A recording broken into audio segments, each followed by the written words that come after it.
Kalau ditanya siapa pemimpin negara yang paling lihai dalam bermain politik untuk era saat ini, akan ada 3 nama yang paling populer. Ketiganya yakni Presiden Rusia Vladimir Putin, Presiden Turki Recep Tayyip Erdogan, dan Presiden Cina Xi Jinping. Penilaian ini bukan soal benar atau salah mereka atau isu pelanggaran HAM di negara masing-masing. Namun ini lebih bagaimana ketiganya bisa bertahan dalam intrik politik kekuasaan di dalam maupun luar negeri. Vladimir Putin. Kepiawaian politiknya sudah tidak diragukan lagi. Putin mengakali peraturan agar bisa terus bertahan memimpin Rusia. Putin yang juga bekas agen dinas rahasia KGB ini memimpin Rusia sejak 1999. Ia menjadi Perdana Menteri usai ditunjuk oleh Boris Yeltsin. Pada tahun 2000, Putin terpilih menjadi presiden dan menjabat hingga 2 periode sampai 2008. Namun karena jabatan presiden dibatasi 2 periode, Putin tak bisa lagi jadi presiden. Ia tak begitu saja menyerah mundur dari kekuasaan. Putin lantas terpilih sebagai Perdana Menteri dari 2008 sampai 2012. Adapun Presiden Rusia dijabat oleh sekutu dekatnya, Dmitry Medvedev. Meski tak menjadi presiden, Putin tetaplah sosok yang sangat berpengaruh. Ia menjadi otak dalam kebijakan-kebijakan strategis Rusia. Di era Medvedev, parlemen sepakat untuk memperpanjang masa jabatan presiden dari sebelumnya 4 tahun selama 1 periode menjadi 6 tahun.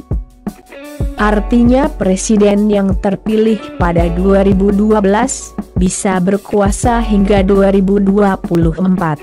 Perubahan itu bukan untuk Medvedev, melainkan untuk Putin. Dan benar saja, pada 2012, Medvedev mundur dari presiden dan digantikan oleh Putin.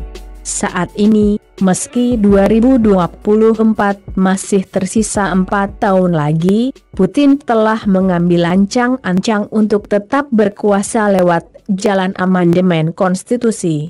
Amandemen pun disetujui dalam sebuah referendum beberapa waktu lalu. Dengan demikian, Putin bisa berkuasa hingga 2036.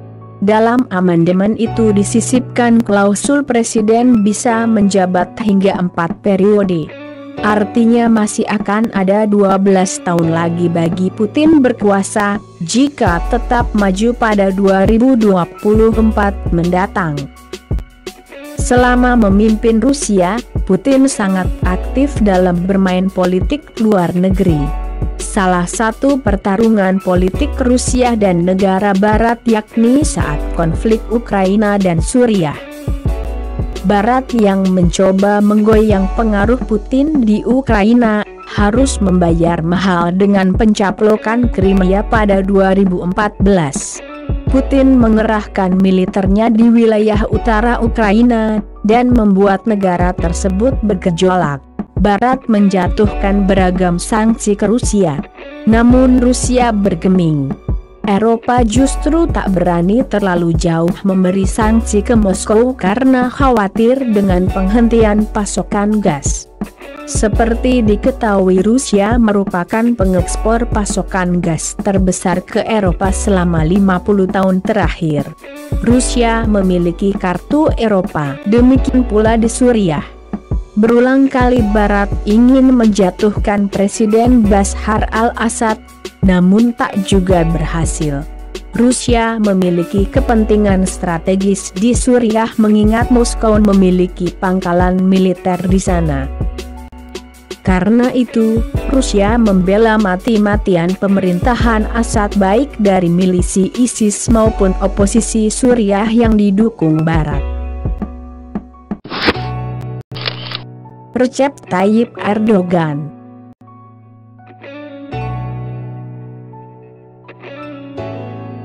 Lantas bagaimana dengan Presiden Erdogan? Boleh dibilang Erdogan berhasil menyelamatkan kekuasaannya juga dengan berbagai intrik politik. Senada dengan Putin, Erdogan bermain lewat jalur perubahan konstitusi.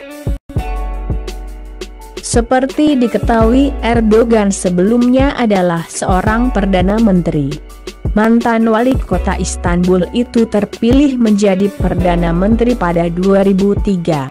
Ia berkuasa selama 3 periode hingga 2014.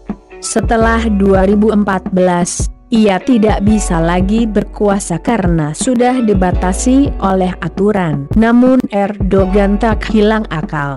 Ia lantas terpilih menjadi Presiden Turki. Di era-era sebelumnya, jabatan presiden lebih ke simbolis. Artinya kekuasaan penuh berada di tangan Perdana Menteri.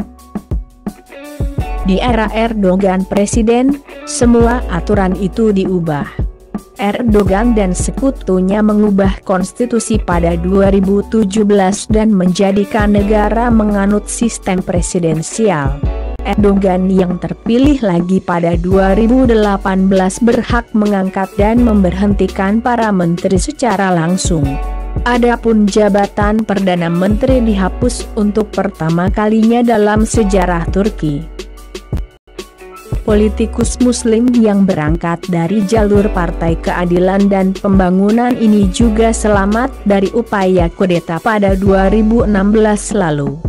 Sejumlah elit militer masih banyak yang mendukung Erdogan. Menyusul kudeta gagal ini, Erdogan melakukan penangkapan besar-besaran terhadap pengikut Fethullah Gulen. Dan hingga kini ia terus melakukannya. Gulen menjadi semacam jargon politik organisasi terlarang di Turki. Siapa saja yang dikenakan tuduhan terkait dengan Gulen bisa ditangkap. Sebagai sosok politikus Turki yang paling berpengaruh sejak era Kemal Atatürk, Erdogan mendongkrak popularitasnya lewat pertumbuhan ekonomi. Ia berhasil membuat ekonomi Turki melejit. Namun kondisi ekonomi saat ini membuat Turki cukup terpukul. Mata uang lira bahkan sempat terperosok cukup jauh. Namun Erdogan tak kehabisan cara untuk tetap mempertahankan popularitasnya. Ia bisa membangkitkan rasa nasionalisme bangsa dengan beragam cara. Erdogan melakukan operasi militer terhadap kelompok Kurdi, melayangkan serangan politik ke Yunani, dan terakhir langkah kontroversialnya mengubah Hagia Sophia menjadi masjid. Secara ideologis, Erdogan memiliki mimpi besar untuk mengubah Hagia Sophia kembali difungsikan sebagai masjid. Pada 2018, Erdogan bahkan pernah membacakan ayat Al-Quran di sana. Erdogan dalam satu kesempatan wawancara mengingatkan bagaimana saat Sultan Mehmed II melakukan sholat pertama di Hagia Sophia ketika melakukan penaklukan. Di tingkat politik kawasan, Erdogan sangat terlibat aktif dalam konflik di Suriah dan Libya. Turki secara terang-terangan membela pemerintahan Libya di Tripoli melawan Jenderal Khalifa Haftar yang didukung Mesir, Uni Emirat Arab, dan Rusia. Xi Jinping.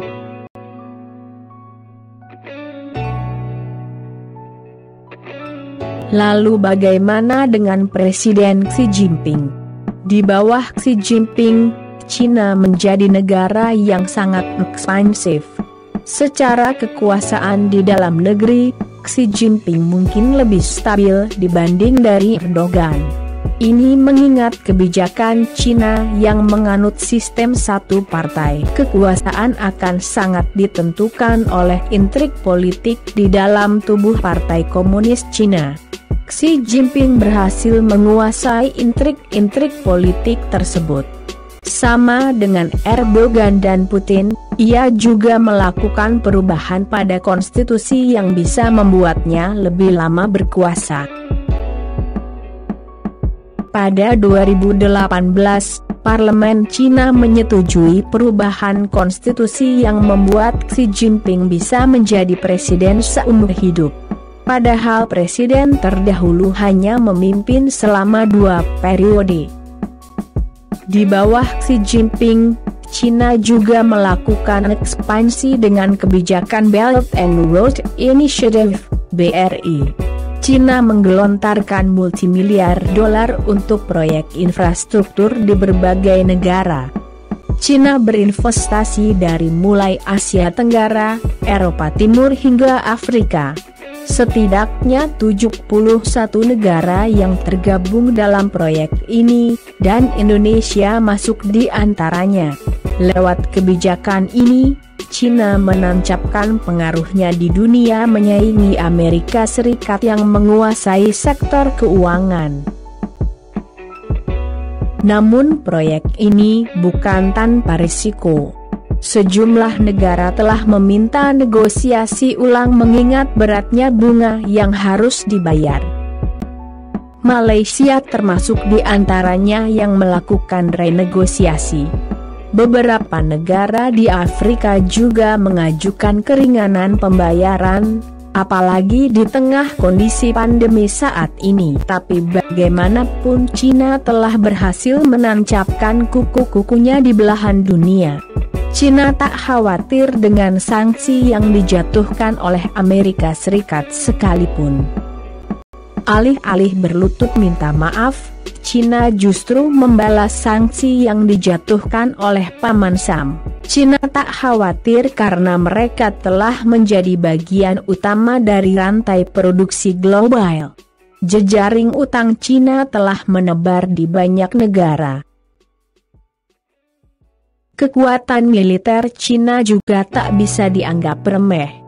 Beijing telah melakukan investasi besar-besaran di sektor militer dalam beberapa tahun terakhir. Melihat 3 nama itu, bagaimana dengan Trump sebagai Presiden Amerika Serikat? Dari sisi internal di Amerika Serikat, Trump merupakan sosok presiden yang mengedepankan gagasan bernuansa rasial untuk mendongkrak popularitasnya di kalangan konservatif kulit putih. Dari mulai pembatasan imigran, hingga sebutan Kung Flu untuk menyinggung virus corona yang berasal dari Cina. Siasat Trump ini belum teruji karena ia harus membuktikannya pada pemilu tahun ini. Cara-cara Trump bahkan mendapat penolakan dari dalam negeri, terutama oleh kalangan Demokrat. Dari sisi kebijakan luar negeri, Trump juga tak istimewa, kecuali hanya melancarkan perang dagang dengan Cina. Trump mengubah gaya Obama yang ingin merangkul dengan kebijakan sanksi dan sanksi. Siapapun yang melawan Amerika Serikat akan dijatuhkan sanksi. Hingga kini tidak ada istimewa dari kebijakan Trump sebagai pemimpin negara berpengaruh di dunia.